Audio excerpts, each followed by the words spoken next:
ఆంధ్రప్రదేశ్లో జూన్ 4వ తారీఖున ఫలితాలు వెలువడిన తర్వాత కూటమి అధికారంలోకి వస్తుందని నిర్ధారణ జరిగిన దగ్గర నుంచి నేటి వరకు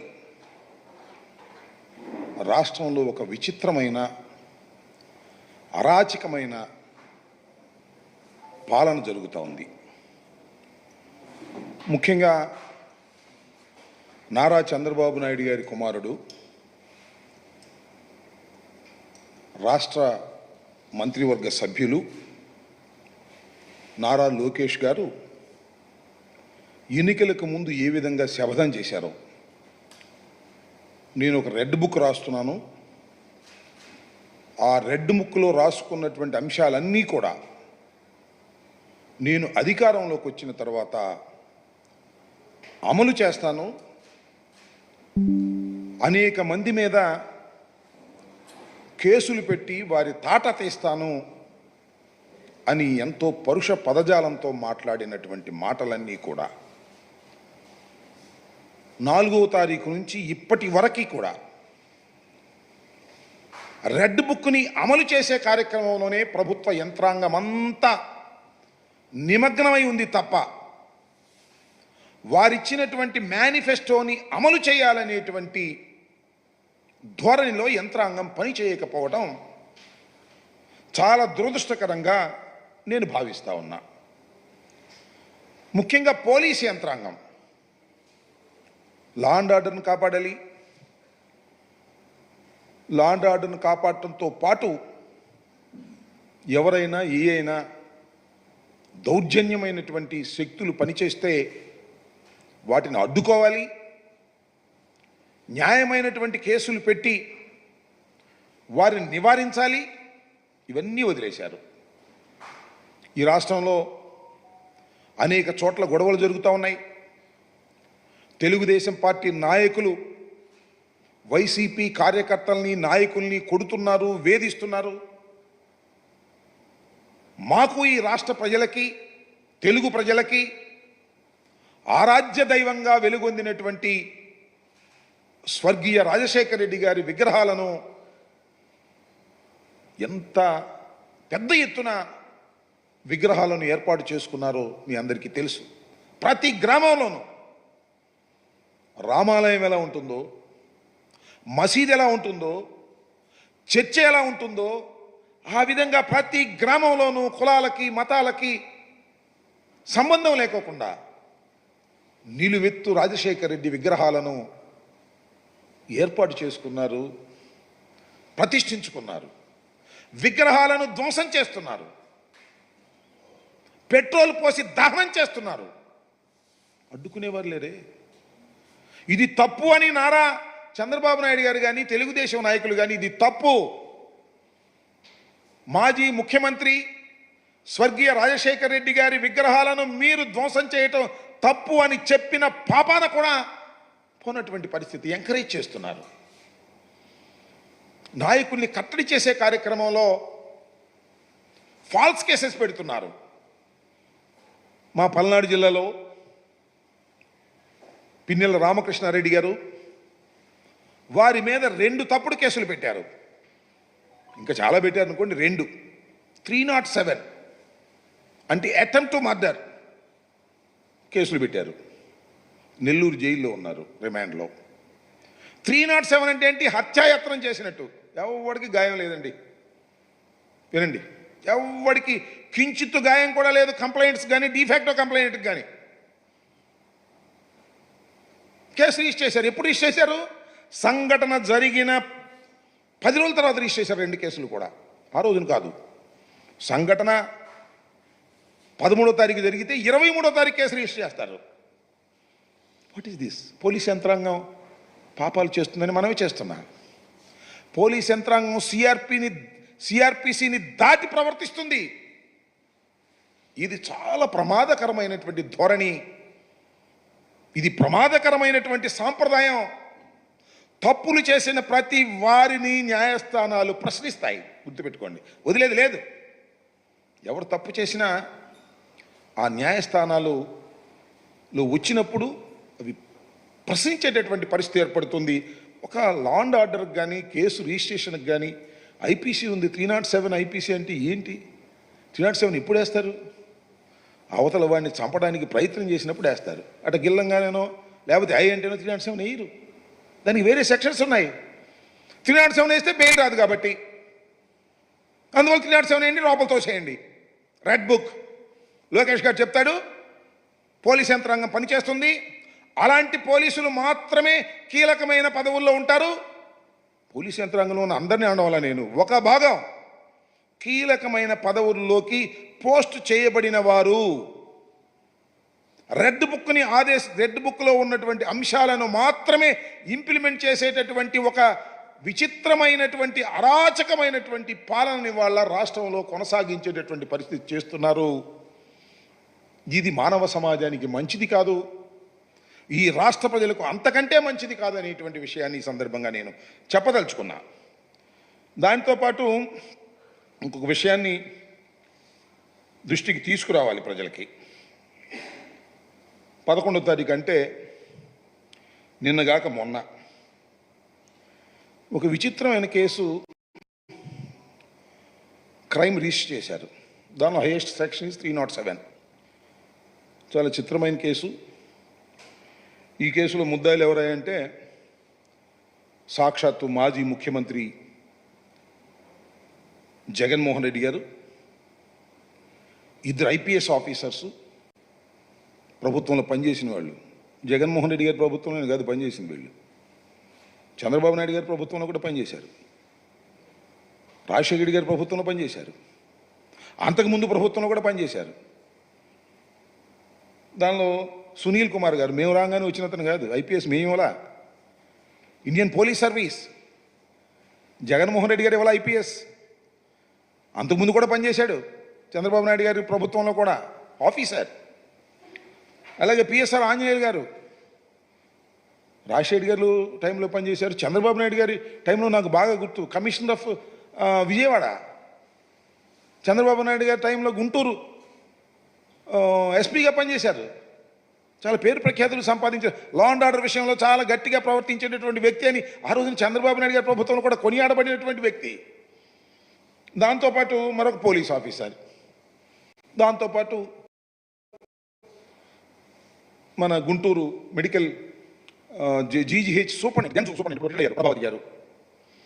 వీళ్ళ 5గురిని పెట్టి 307 అండ్ అదర్ సెక్షన్స్ వేసి కేసు బుక్ చేశారు. ఏమిటి దీని కేసుకు గల కారణాలు ఏంటి, ఎందుకు బుక్ చేశారు? నేను చాలా స్పష్టంగా చెప్తున్నా. ఇది చంద్రబాబు నాయుడు గారు, లోకేష్ గారు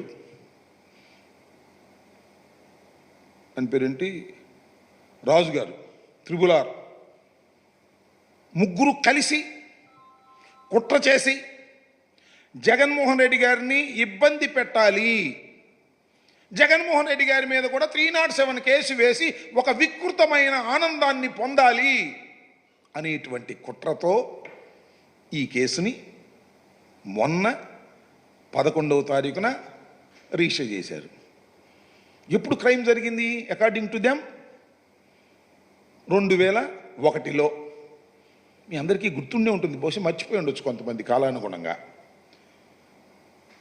ఈ త్రిబులార్ రాజు గారు పూర్వం మా పార్టీనే, వైసీపీ పార్లమెంటు సభ్యులు నరసాపూర్కి ఫ్యాను గుర్తు మీద గెలిచాడు. జగన్మోహన్ రెడ్డి గారే బీఫామ్ ఇచ్చారు. గెలిచిన తర్వాత మాతో విభేదించాడు. చంద్రబాబు నాయుడు గారి చెంతకు చేరాడు. ఆయన డైరెక్షన్లో హైదరాబాద్లో కూర్చుంటాడు, ఢిల్లీలో కూర్చుంటాడు, ఒక ఛానల్ని హైర్ చేసుకున్నాడు. రోజు జగన్మోహన్ రెడ్డి గారిని తిట్టడం, దూషించటం, వైసీపీ నాయకులు దూషించటం. ఏ స్థాయిలో దూషించాలంటే వాడు వీడు వెధవ సన్నాసి ఈ రకంగా రోజు రెచ్చగొట్టే కార్యక్రమాలే, భయంకరంగా రెచ్చగొట్టే కార్యక్రమాలు, సంఘ విద్రోహ శక్తుల్ని రెచ్చగొట్టే ప్రయత్నాలు. చూసిన తర్వాత అకార్డింగ్ టు లా, చట్ట ప్రకారం ఆయన మీద కేసు రిజిస్టర్ చేశారు. కేసు రిజిస్టర్ చేసిన తర్వాత whether it is false or right, ఆయన according to him false case అన్నాడు. ఫాల్సా కాదా ప్రజలందరికీ తెలుసు. ఆయన ఎంత బాగా రెచ్చగొట్టాడో. టీవీలో మాట్లాడుతూ ఒక ఛానల్ లాగా పెట్టుకుని దానిలో రోజు ఈ టైంకి వస్తాడు, తిడతాడు. అప్పుడు దెన్ సీఎం గౌరవనీయులైనటువంటి జగన్మోహన్ రెడ్డి గారిని విచ్చలవిడిగా మాట్లాడు. పొట్టోడు అంటాడు, అది అంటాడు, ఇది అంటాడు, దొంగ అంటాడు, ఇది అంటాడు, ఇష్టం వచ్చినట్టు మాట్లాడాడు. కేసు రిజిస్టర్ చేసిన తర్వాత అది ఫాల్సా జెన్యూనా that will be decided before the honourable court. చేయాలంతే. ఆయన ఫాల్స్ అనుకుంటాడు, నా మీద కేసు పెడితే నేను ఫాల్స్ అనుకుంటా, ఆయన మీద కేసు పెడితే ఆయన ఫాల్స్ అనుకుంటాడు. ఆ కేసులో సిఐడి వెళ్ళి అరెస్ట్ చేసి తీసుకొచ్చి కోర్టులో ప్రొడ్యూస్ చేశారు. ఇది జరిగింది. అరెస్ట్ చేసిన తర్వాత ఎప్పుడు కోర్టులో ప్రొడ్యూస్ చేయాలి? Within 24 hours. వితిన్ 24 అవర్స్లోనే ఆయన ప్రొడ్యూస్ చేశారు. ప్రొడ్యూస్ చేసినప్పుడు జనరల్గా చాలామందికి తెలియకపోవచ్చు, ఈ క్రిమినల్ ప్రొసీజర్ కోడ్, ఐపీసీ తెలియకపోవచ్చు. ఎప్పుడైతే ఒక ముద్దాయిని ఏ కేసులో అయినా అరెస్ట్ చేసినప్పుడు 24 గంటల్లో అందుబాటులో ఉన్న కోర్టులో కానీ కన్సర్న్ కోర్టులో కానీ హాజరుపరచాలి. అది రాజ్యాంగం, క్రిమినల్ ప్రొసీజర్ కోడ్, దాని ప్రకారం హాజరుపరిచారు. హాజరుపరిచినప్పుడు జనరల్గా ఆ మ్యాజిస్ట్రేట్ ఒక మాట అడుగుతాడు ముద్దాయిని, ఏమండి పోలీసు వారు మిమ్మల్ని ఏమైనా ఇల్ ట్రీట్ చేశారా అని అడుగుతారు. అడిగినప్పుడు ఇల్ ట్రీట్ చేయలేదండి అని చెప్పొచ్చు. ఇల్ ట్రీట్ చేస్తే ఇల్ ట్రీట్ చేశారు అని చెప్పొచ్చు. ఇల్ ట్రీట్ చేశారంటే ఎమ్మటే కాగితం తీసుకుని మ్యాజిస్ట్రేట్ గారు రాస్తారు. ఏం ఇల్ ట్రీట్ చేశారు? మిమ్మల్ని కొట్టారా, తిట్టారా, ఏం చేశారు, హౌ ఏ రకంగా ఇల్ ట్రీట్ చేశారని చెప్తారు. నన్ను కొట్టారండి, నన్ను తిట్టారంటే దట్ ఇస్ డిఫరెంట్. నన్ను కొట్టారండి అంటే ఎమ్మటే నీరెస్ట్ హాస్పిటల్కి పంపిస్తారు. కొడితే గాయాలు ఉండాలి కదా అని. ఈ రాజుగారు కూడా నన్ను ఇల్ ట్రీట్ చేశారండి, నన్ను కొట్టారండి అని చెప్పారు. ఎవరు కొట్టారు చెప్పలా. గుర్తు తెలియని వ్యక్తులు ముసుగులు వేసుకుని కొట్టారని చెప్పాడు. అది ఆయన చెప్పింది కక్షతో. ఎమ్మటే జీజీహెచ్కి రిఫర్ చేశారు. జీజీహెచ్లో ఎగ్జామిన్ చేశారు. ఎగ్జామిన్ చేసేటప్పుడు కూడా ఏమిటి మీకు ఏం జరిగింది అనేది, ఇక్కడ కొట్టారండి నన్ను, ఈ రకంగా పలానోళ్ళు అని చెప్పాలి కదా, గుర్తు తెలియని వ్యక్తులని చెప్పేశాడు. అది నోట్ చేసుకున్నారు, కోర్టులో నోట్ చేసుకున్నారు, మ్యాజిస్ట్రేట్ గారు జీజీహెచ్లో నోట్ చేసుకున్నారు. They have given a certificate. అది చాలదు, ఇది అన్యాయం అని చెప్పేసి సుప్రీంకోర్టుకు వెళ్ళాడు. సుప్రీంకోర్టు వాళ్ళు హైదరాబాద్లో ఉన్న మిలిటరీ కోర్టుకు రిఫర్ చేశారు. అక్కడికి వెళ్ళాడు, అక్కడ కూడా సర్టిఫికేట్ తీసుకున్నాడు. తర్వాత ఆయనకి బెయిల్ వచ్చింది. ఇది జరిగినటువంటి అంశం. ఇది జరిగిన నెల అవుతుంది, 3 years అవుతుంది. 3 yearsలో అప్పుడు ఆ తర్వాత చాలా there are so many options. నువ్వు ప్రైవేట్ కంప్లైంట్ వేసుకోవచ్చు, ఒకవేళ నీకు అన్యాయం జరిగింది అనుకుంటే. ప్రైవేట్ కంప్లైంట్ వేసుకునే ప్రొవిజన్ సిఆర్పిసిలో ఉంది. నువ్వు ప్రైవేట్ కంప్లైంట్ వేసుకోవచ్చు, విభిన్న ఫామ్స్లో నువ్వు ఫైట్ చేయొచ్చు. అవేం చేయలే. ఇప్పుడు దాకా కాముగా ఉన్నాడు. గవర్నమెంట్ వచ్చింది, జగన్మోహన్ రెడ్డి గారు ముఖ్యమంత్రిగా దిగిపోయారు, చంద్రబాబు నాయుడు గారు ముఖ్యమంత్రిగా అయ్యారు. మళ్ళా ఈయన ఉండి శాసనసభ్యుడిగా తెలుగుదేశం పార్టీని గెలిచాడు. కక్ష సాధింపు. ఏం చేయాలి ఇప్పుడు? జగన్మోహన్ రెడ్డి గారిని ఏదో ఒక విధంగా కేసులో ఇరికించి ఆయన మీద కక్ష సాధింపు చర్యలు చేయాలనేటువంటి ఉద్దేశంతో పోయిన మాసం 11వ తారీఖున పంపించాడు ఒక మెయిల్. ఇవాళ నేను చూశాను, ఆయన మళ్ళా మాట్లాడుతున్నాడు. నిన్న సుధాకర్ రెడ్డి గారు ఇక్కడే ప్రెస్ మీట్ పెట్టి చెప్పారు, 11వ తారీఖున కంప్లైంట్ ఇచ్చి మెయిల్లో గుంటూరు ఎస్పీకి పంపిస్తే 10వ తారీఖునే లీగల్ ఒపీనియన్కి పంపించినట్టు రాసుకున్నారు. ఫ్యాబ్రికేటెడ్.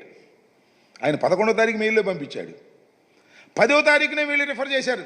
ఏంటిది అంటే ఒక ప్లాట్, ఒక ప్రీ ప్లాన్డ్గా చంద్రబాబు నాయుడు గారు లోకేష్ గారు చెప్పడం, ముందే పంపించడం, టకటక పంపించేటువంటి కార్యక్రమం చేయటం. నేను 11వ తారీఖు, నేను 10వ తారీఖుని పంపించాను, పొరపాటున 11వ తారీఖు అని మా అసిస్టెంట్ దాని మీద నెంబర్ వేశాడు అని ఇందాక ఎక్కడో ప్రెస్ మీట్లో చెప్తున్నాడు. మెయిల్లో ఉంటుంది కదా ఎప్పుడు రిసీవ్ అయింది, 11వ తారీఖునే రిసీవ్ అయినట్టుగా మెయిల్లో చాలా స్పష్టంగా ఉంటుంది. ఏమైనా జామ్ అయిపోయిందా? 10వ తారీఖుని పంపిస్తే నువ్వు మెయిల్ దొరికిపోయావు. నువ్వు దొరకడం కాదు బాబు, పోలీస్ ఆఫీసర్లు కూడా దొరికిపోయారు. 10వ తారీఖున నువ్వు 11వ తారీఖును పంపిస్తే ముందుగానే లీగల్ ఒపీనియన్కి పంపించి అసిస్టెంట్ డైరెక్టర్ ఆఫ్ ప్రాసిక్యూషన్ పంపించి ఇమీడియట్గా తెప్పించుకున్నావు లీగల్ ఒపీనియన్. ఇదిగో పలానా 307 పలానా సెక్షన్ వేసి ఇది కేసు కట్టేయచ్చు అని ఆయన పంపించాడు. మరి నువ్వు నెల దాకా ఎందుకు అయ్యావు? 11వ తారీఖుని ఎందుకు రిజిస్టర్ చేశారు పోలీసు అధికారులు? నేను అడుగుతా ఉన్నా, పోలీసు అధికారులను అడుగుతా ఉన్నా, ఆ కన్సర్న్ ఆఫీసర్స్ని ఎందుకు 1 మంత్ డిలే చేశారు? ఎఫ్ఐఆర్ మీకు చేరిన తర్వాత 1 మంత్ ఎందుకు డిలే చేశారు? ఎందుకు చేశారో మాకు తెలుసు. మాట్లాడుకున్నారు, జగన్ గారి మీద కేసు పెడదామా, రాంబాబు గారి మీద కేసు పెడదామా, ఎవరి మీద కేసు పెడదాం అని లోకేష్ గారు, చంద్రబాబు నాయుడు గారు, రాజు గారు 1, 2 సార్లు 3, 4 సార్లు ఆలోచించుకున్నారు. పైనుంచి కింద దాకా యంత్రాంగాన్ని సమాయత్తం చేసుకున్నారు. 11వ తారీఖుని కేసు రిజిస్టర్ చేశారు. ఏమిటి అన్యాయం అని అడుగుతా ఉన్నా. ఇది రెడ్ బుక్ అమలు చేయడమా లేక లా అండ్ ఆర్డర్ను కాపాడటమా? ఒక్కసారి ఆలోచించవలసిందిగా నేను ఈ సందర్భంగా రాష్ట్ర ప్రజానీకాన్ని కోరుతున్నా. దానితో పాటుగా పోలీసు అధికారుల్ని కింద నుంచి పైదాకా నేను ఒకటే చెప్పదలుచుకున్నా, పరిశీలించుకోండి. ఫాల్స్ కేసులు మీరు పెడుతున్నది ఎవరి మీద? రాష్ట్ర మాజీ ముఖ్యమంత్రి మీద. అంతేకాదు 2 ఐపీఎస్ ఆఫీసర్ల మీద. మీలాగా ఐపీఎస్ చదువుకొని మెరిట్లో వచ్చినటువంటి వ్యక్తుల మీద, ఒక డాక్టర్ మీద, మహిళా డాక్టర్ మీద మీరు కేసులు పెడుతున్నారు. ఎవరి ప్రోద్బలం? న్యాయం అయితే పెట్టండి, తప్పలేదు. If it is genuine, we have to register the case against anybody, no problem at all. Political ప్రెషర్కు మీరు లోనై కేసులు పెడితే అయిపోదప్పుడే కథ. చాలా కథ ఉంటుంది. కాలం గిర్రెని తిరిగి వస్తుంది. 5 సంవత్సరాల్లో నెల 15 రోజులు అయిపోయింది. మళ్ళా కాలం గిర్రెన తిరిగి వచ్చేటటువంటి పరిస్థితి ఉంటుందనే విషయాన్ని మర్చిపోతున్నారు. గుర్తుపెట్టుకోమని మనం చేస్తున్న ఫాల్స్ కేస్ 3 సంవత్సరాల క్రితం జరిగినటువంటి వ్యవహారాన్ని అంతవరకు ఏమి లీగల్ ఫైట్ లేకోకుండా, కేసు పెట్టుకోకుండా, ప్రైవేట్ కేసు పెట్టుకోకుండా, ప్రభుత్వం వచ్చిన తర్వాత ఆయన మళ్ళా ఎమ్మెల్యే అయిన తర్వాత, అధికార పార్టీ ఎమ్మెల్యే అయిన తర్వాత చంద్రబాబు నాయుడు గారి ఆశీస్సులతో లోకేష్ యొక్క సారథ్యంలో మీరు ముఖ్యమంత్రి గారి మీద, మాజీ ముఖ్యమంత్రి గారి మీద, 2 ఐపీఎస్ ఆఫీసర్ల మీద, ఒక డాక్టర్ మీద, ఒక పోలీస్ అధికారి మీద మీరు కేసులు పెడితే ఈ పాపం ఊరికే పోదు. ఇదే కబళించి వేస్తుంది. గుర్తుపెట్టుకోమని మనం చేస్తున్నా. రాష్ట్రంలో ఉన్నటువంటి న్యాయ కోవిదులు, రాష్ట్రంలో ఉన్నటువంటి ప్రజానీకం, మేధావులు దీని మీద చర్చించవలసినటువంటి అవసరం ఉన్నది. ఇలాంటి ఫాల్స్ కేసెస్ మీరు పెడుతున్నప్పుడు దీన్ని చర్చ జరగవలసినటువంటి అవసరం ఉంది. న్యాయవాదులందరూ కూడా దీన్ని ఆలోచించండి. ఇలా అయితే అన్ని కేసులు పెట్టచ్చు.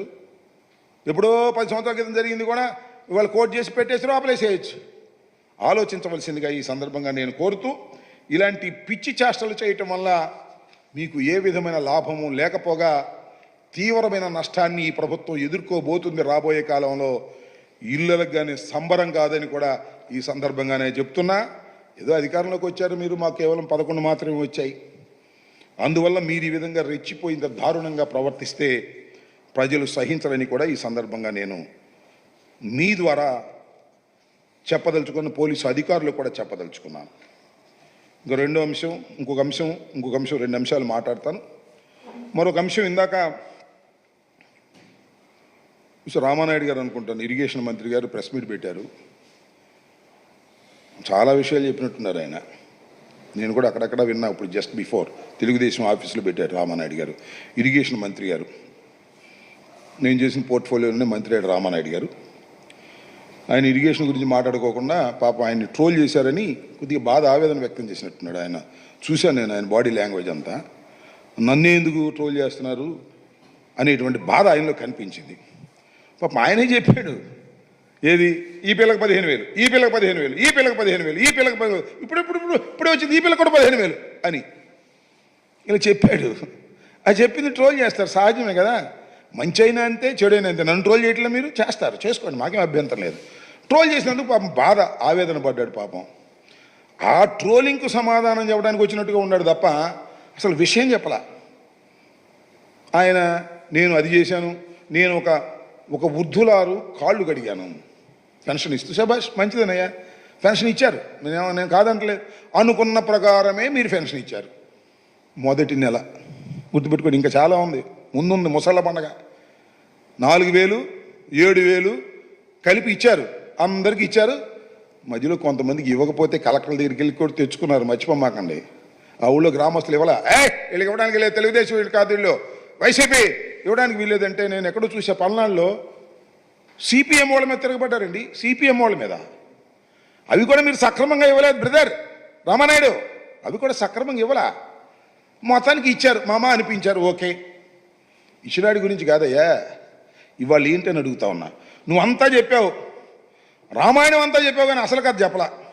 నేను అడుగుతా ఉన్నా, ఏమండి రామానాయుడు గారు, మీరు ఈ పిల్లకి ఇచ్చా, ఈ పిల్లకి ఇచ్చా, ఈ పిల్ల అన్నది అందరికి ఇస్తారా ఎవరా? ఇది చెప్పలా. మాకు విధి విధానాలు ఇంకా కుదరలేదు, విధి విధానాలు ఇంకా నిర్ణయిస్తాం, అప్పుడు చూస్తాం, అప్పుడు ఇస్తాం అనే పద్ధతులు ఏదో మర్మగర్భంగా మాట్లాడారు. అది కాదు కావాల్సింది. మీరు you have issued a GO, దీనికేం విధి విధానాలు ఏంటి, దీనిలోనే ఉన్నాయో జీవోలు. ఒకసారి జీవో రామానాయుడు గారు మీ దగ్గర ఉందా? ఉండే ఉంటుంది గవర్నమెంట్ వరకు, లేదా నేను పంపిస్తా, చూసుకోండి. విధి విధానాలు చాలా క్లియర్గా ఉన్నాయి దీనిలో. ఏమని? 75% హాజరు కావాలి, మేం పెట్టింది. బిలో పావర్టీ లైన్లో ఉండాలి, మేం చెప్పింది. ఆధార్ కార్డు అనుసంధానం కావాలి, మేం చెప్పింది.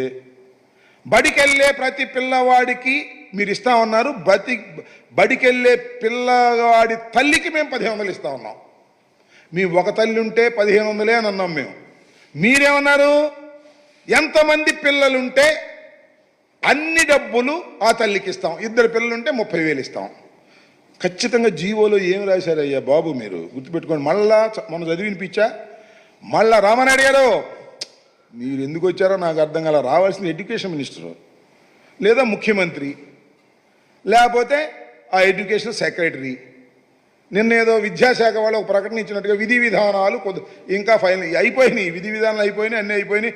మీరు ఇంకా విధి విధానాల దగ్గరే ఉన్నట్టున్నారు, వాళ్ళు డబ్బులు పంచే పరిస్థితిలో ఉన్నట్టుగా లేరు. మీరు డబ్బులు ఈ అమ్మఒడి దీని పేరు ఏమన్నారు, తల్లికి వందనం వేసే పరిస్థితుల్లో మీరు కనపడలేదు. చూడండి నేను చెప్తున్నా. As a part of government assured flagship program, the government under Talliki Vandanam scheme is providing financial assistance of rupees 15,000 for annum to each mother or recognized guardian who is below poverty line household and sending their children to schools, colleges, that is from class 1st to 7th. ఇక్కడ ఏమన్నారు మీరు? చాలా for యానం each mother are recognised guardian. Each mother అంటే ప్రతి తల్లికి 1,500 చాలా క్లియర్గా ఇచ్చారు. దీన్ని సరి చేస్తారా? అది చెప్పడం. విధి విధానాలు కంప్లీట్ కాలేదండి, తూచి వేగంగా అలా చెప్పి వెళ్ళిపోయి తప్పుకుపోయేటటువంటి ప్రయత్నం చేస్తున్నారు. మీరు ఇప్పటికైనా స్పష్టంగా రామానాయుడు గారు చెప్పవలసింది, చెబితే చెప్పనిపోను, మాకు అభ్యంతరం లేదు. చంద్రబాబు నాయుడు గారు కానీ, ఎడ్యుకేషన్ మినిస్టర్ లోకేష్ గారు కానీ, మేము ఈ జీవోను మారుస్తాం. జీవో లేకుండా చేస్తారా? జీవోను మారుస్తాం. ప్రతి తల్లికి కాదు, ప్రతి విద్యార్థికి, స్కూల్కి వెళుతున్న ప్రతి విద్యార్థికి 1,500 చొప్పున ఎంతమంది పిల్లలు వెళుతుంటే అన్ని 15,000 మేము ఇస్తాము అని చెప్పి మీరు మార్చిన రోజునే మిమ్మల్ని నమ్మశక్యమవుతుంది తప్ప, లేకపోతే మీరు బుడవగా కొడుతున్నట్టు అర్థమైంది. ఇది సింపుల్. దీన్ని మీరు చెప్పుకోకుండా మేమేదో అది చేసాం, ఇది చేసాం, 4,000 ఇచ్చాం, 7,000 ఇచ్చాం, ఇచ్చారు, ఓకే. ఇసుక కూడా ఇస్తున్నారు, బ్రహ్మాండమైన ఇసుక. ఉచిత ఏంటది, ఉచిత ఇసుక ఇక్కడ అమ్మబడును. ఏంది ఇది? ఉచితమైన ఇసుక ఇక్కడ అమ్మబడును. ఎంతకు అమ్ముతారు? 1,300 రూపాయలు టన్ను ఉచిత ఇసుక. ఉచితమైన ఇసుకను అమ్ముతారంట వాళ్ళు. ఇది మీ పరిపాలన. ఇది ఒకసారి మీరు గుర్తుపెట్టుకోమని కూడా ఈ సందర్భంగా మనవి చేస్తున్నాను. ఇప్పటికైనా నేను ఈ ప్రభుత్వాన్ని చాలా స్పష్టంగా అడుగుతా ఉన్నా, ఈ జీవోను మారుస్తారా లేదా? విధి విధానాలు కంప్లీట్గా ఉన్నాయి దీనిలో. మీరు నాలిక మడతేసి తప్పుకోవడానికి ప్రయత్నం చేస్తున్నారు. అందువల్లే ముఖ్యమంత్రి గారు కానీ ఇంత పెద్ద ప్రోగ్రాం, ఇంత ఫ్లాగ్షిప్ ప్రోగ్రాం ముఖ్యమంత్రి గారు హామీ ఇచ్చినటువంటి ప్రోగ్రాం, ప్రతి బహిరంగ సభలోనూ ముఖ్యమంత్రి గారు మాట్లాడినటువంటి ప్రోగ్రాం. ఈ ప్రోగ్రాంకి అమాయకుడైన మా రామానాయుడిని పంపించి, పాపం ఆయన కూడా ఏదో ఆయన ట్రోల్ అవుతున్నా అని చెప్పి ఆయన పంపించడం కంటే మీ అబ్బాయి లోకేష్ని పంపించి ఎంతమంది పిల్లలు బడికి వెళుతుంటే అంతమందికి మేము డబ్బులు ఇచ్చే బాధ్యత మాది, ఈ జీవోని అవసరమైతే సరిచేస్తాము అని చెప్పండి, ఈ వివాదానికి తెరదించండి తప్ప ఊకదంపుడు ఉపన్యాసాలు చెబితే అది ప్రజలకు నచ్చదు, ఎక్కదు అనే విషయాన్ని కూడా మీరు గుర్తుపెట్టుకోవాలి. ఇప్పటికీ సూపర్ 6లో ఒకటి ఫెయిల్ అయ్యారు, ఇంకా 5 ఉన్నాయి. మహిళలకు ఉచిత బస్సు ప్రయాణం, ప్రతి ఇంటికి ఏడాదికి 3 గ్యాస్ సిలిండర్లు, ప్రతి మహిళకి నెలకు 15,000, 19 సంవత్సరాల నుంచి 59 సంవత్సరాల మధ్య వయసు ఉన్నవాళ్ళు, ప్రతి రైతుకి ఏటా 20,000 ఆర్థిక సహాయం, యువతకు 20 లక్షల ఉద్యోగాలు, లేదంటే నెలకు 3,000 నిరుద్యోగ భృతి. ఇవన్నీ మర్చిపోలేదు. సూపర్ 6 ఒకటి ఫెయిల్ అయ్యారు. నెంబర్ 2 యూ ఫెయిల్డ్, సరి చేసుకోండి. ఇంకా 5 చేయకపోతే వైఎస్ఆర్ కాంగ్రెస్ పార్టీ మీ వెంట పడుతుంది, ప్రజల పక్షాన. గుర్తుపెట్టుకోండి, ఇచ్చిన మాట తప్పితే ప్రజలు ఊరుకోరనే విషయాన్ని కూడా మీరు గుర్తుపెట్టుకోమని మనం చేస్తున్నాం. సూపర్ 6 కాదు, అది సూపర్ చీట్గా మీరు చేయబోతున్నారనేది మాకున్నటువంటి అభిప్రాయం. దాన్ని కూడా సరి చేసుకునే ప్రయత్నం చేయాల్సిందిగా ఈ సందర్భంగా నేను మిమ్మల్ని కోరుతున్నా. ఇంకపోతే ఇంకో చివరి విషయం, ఇవాళ ఈనాడులో విచిత్రమైన వార్త ఒకటి రాశారు. 15 నుంచి ప్రజా దర్బారు చేస్తున్నట్టు జగన్మోహన్ రెడ్డి గారు 15వ తారీఖు నుంచి ప్రజా దర్బారు చేస్తున్నాడు అని ఒక పిచ్చి రాతలు. ఆయన ఎప్పుడు జనాన్ని కలవడు, నాయకులను అసలు కలవడు, వచ్చిన జనం తిరిగి వెళ్ళిపోతున్నారు. ఇప్పుడు 15వ తారీఖు నుంచి మాత్రమే ఈయన ప్రజా దర్బార్ నిర్వహిస్తున్నాడు అనేటువంటి పిచ్చి మాటలు ఈనాడుకు అలవాటే. దానిలో పెద్ద ఆశ్చర్యకరమైన విషయం లేదు. ఏదో రామోజీరావు గారు పోయాడు, ఇప్పుడు ఏదో వాళ్ళ అబ్బాయి పేరేంటి కిరణ్ వచ్చాడు, ఏదైనా మాట్లాడేమనుకున్నాం. మాట్లాడు అనుకోవడం మన పొరపాటు, వాళ్ళ అబ్బాయే కదా. చంద్రబాబు నాయుడు గారిని మోయటమే వారి పని. జగన్మోహన్ రెడ్డి గారిని వ్యక్తిగతంగా హననం చేయాలనేదే వారి ప్రధాన ఉద్దేశం. వారిది, చంద్రబాబు నాయుడు గారిది అదే ప్రధానమైన ఉద్దేశంతోనే ఆయన మాట్లాడుతూ ఉంటాడు, వీళ్ళు రాస్తుంటారు. నేను మనవి చేస్తున్నా, జగన్మోహన్ రెడ్డి గారంటేనే జనం అంటేనే జగన్మోహన్ రెడ్డి గారు. ఎప్పుడూ జగన్మోహన్ రెడ్డి గారు జనానికి దూరంగా లేరు. నాకు తెలిసినంత వరకు జీవితం మొత్తంలో చంద్రబాబు నాయుడు గారు ఎంతమంది కలిశాడో, జగన్మోహన్ రెడ్డి గారు ఆయన రాజకీయాలు ప్రారంభించిన దగ్గర ఇప్పటి వరకు అంతకన్నా 10 రెట్ల జనాన్ని కలిసి ఉంటాడు. ఆయన ప్రజల మధ్యన ఉండేటటువంటి మనిషి, అందరితో మమేకమయ్యేటటువంటి మనిషి, అందరినీ కలిసేటటువంటి మనిషి. అలాంటి మనిషిని ఆయన జనాన్ని కలవట్లేదు, నాయకులతో మాట్లాడట్లేదు, నాయకుల్ని కలవట్లేదు అనేటువంటి దుర్మార్గమైనటువంటి మాటలు రాసి ఈ రకంగా చేయాలనేటువంటి ప్రయత్నం చంద్రబాబు నాయుడు గారు చేస్తున్నారు. జగన్మోహన్ రెడ్డి గారు అనే వ్యక్తి ప్రజలతో మమేకమయ్యేటటువంటి ఒక హీరో లాంటి మనిషి. ఎక్కడ మీరు చూశారు కదా, నేను చాలా సందర్భాల్లో చూసా, చాలామంది జనం కూడా చూసి ఉంటారు.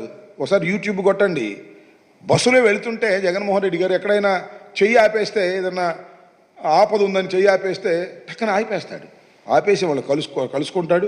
వాళ్ళకి ఆరోగ్యపరంగా ఏమైనా ఇబ్బందులు ఉంటే ఇమీడియట్గా హాస్పిటల్కి రిఫర్ చేసి వారిని రక్షించినటువంటి సందర్భాలు కోకొల్లలుగా ఉన్నాయి. అందువల్ల పెద్ద ఎత్తున జనాన్ని కలిసేటటువంటి వ్యక్తి జగన్మోహన్ రెడ్డి గారు. చంద్రబాబు నాయుడు గారు అసలు ఇప్పుడు ఎవరిని కలవరు, మీకు తెలుసు కదా. కాకపోతే ఈ మధ్యన ఎక్కడో కారు ఆపి ఎవరినో కలిసినట్టు ఏదో పత్రికల్లో రాసుకుంటున్నారు. ఇలాంటి రాసుకోవాల్సిన కర్మలు మాకు లేవు. జనాన్ని మేము తోలుకు రావాల్సిన అవసరం లేదు. జనం తండోపతండాలుగా జగన్మోహన్ రెడ్డి గారికి వస్తారు. ఆయన కూడా సమయం ఉన్నంత వరకు ఉదయం 10:30 దగ్గర నుంచి 2:30 వరకు కూడా శ్రమ లేకోకుండా ప్రతి వ్యక్తిని పేరు పేరున పలకరిస్తారు, వారిని కలుస్తారు. కానీ పిచ్చి రాతలు రాసి మీరు ఏదో ఒక విధంగా జగన్మోహన్ రెడ్డి గారిని అపాస్పాలు చేయాలనేటువంటి ప్రయత్నం మీరు చేస్తారు. అది మీరు మీ కుట్రలో భాగం. నేను ఒకసారి చూపిస్తా ఎన్ని రకాల ఎంతమందిని జగన్మోహన్ రెడ్డి గారు రోజు కలుస్తున్నారో. ఒకసారి ఫోటోలు చూపించాయా, ఒకటి వరుసనే, అది చూడండి టగటగది.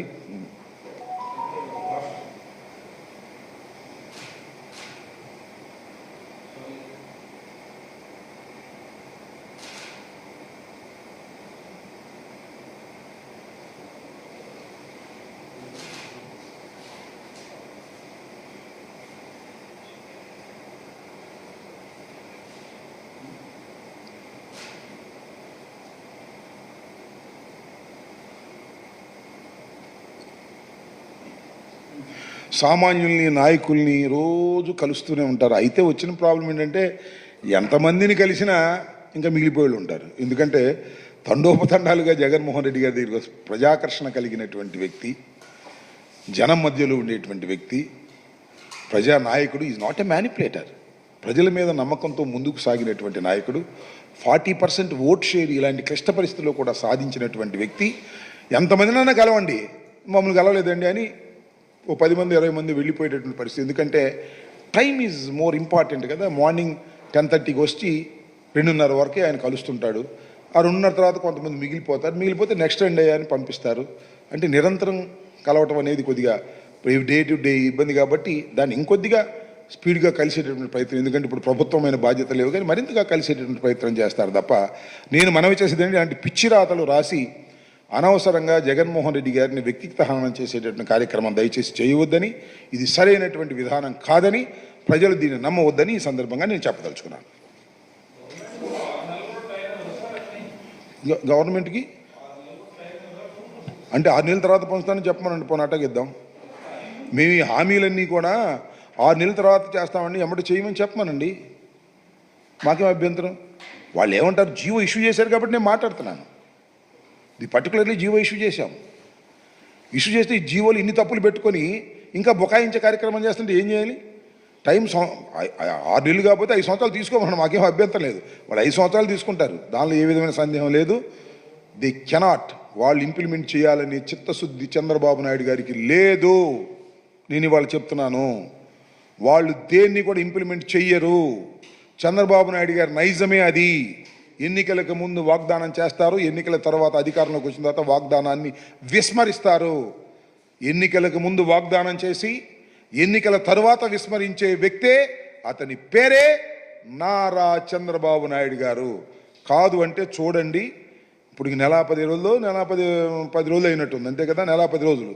ఈ నెల 10 రోజుల్లోనే ఇన్ని దుర్మార్గాలన్నీ నాకు అర్థం కాలేదు. మా ఆఫీసులు కూల్చేస్తారా? ఇలాంటి తప్పుడు జీవోలు ఇచ్చి ప్రజల్ని ఇబ్బంది పెడతారా? ముఖ్యమంత్రి గారి మీద కేసులు పెడతారా? ఎమ్మెల్యేలని ఎక్స్ఎమ్మెల్యేలని కేసులు పెట్టి లోపల తోస్తారా? ఇదా కక్ష సాధింపులు ఉండవు అన్నారే. కక్ష సాధింపులు తప్ప రెండో పనే లేదు. ఇది వాస్తవం, ప్రజలు గమనిస్తున్నారు. ఈ దుర్మార్గమైనటువంటి పాలన ఈ ఇంకా 4 సంవత్సరాల 11 మాసాలు భరించాలా అనేటువంటి పశ్చాత్తాపం ప్రజల్లో ప్రారంభించే విధంగా మన నారా లోకేష్ గారు చక్కని ప్రోగ్రాం నిర్ణయించారు. చాలా సంతోషం. మీరు చూశారుగా, పెద్ద పెద్ద వాల్ పోస్టర్లు, రెడ్ బుక్ అమలు చేయాలి అని రెడ్ బుక్తో చూశారుగా. వాల్ పోస్టర్ గుంటూరులో చూశారు, మీరు చూశారు లేదో, పెద్ద పెద్ద డెడ్ బుక్ వేశారు. రెడ్ బుక్ ఇటు పట్టుకుని నారా లోకేష్ గారు రెడ్ బుక్ అమలు చేసేటటువంటి వీరుడు ఆయన. అమలు చేయమనండి చూద్దాం. రెడ్ బుక్ మంచిదే, మమ్మల్ని అందరినీ కేసులు పెట్టి లోపల వేయమనండి చూస్తాం. పడ్డవాడు ఎప్పుడు చెడ్డవాడు కాదు.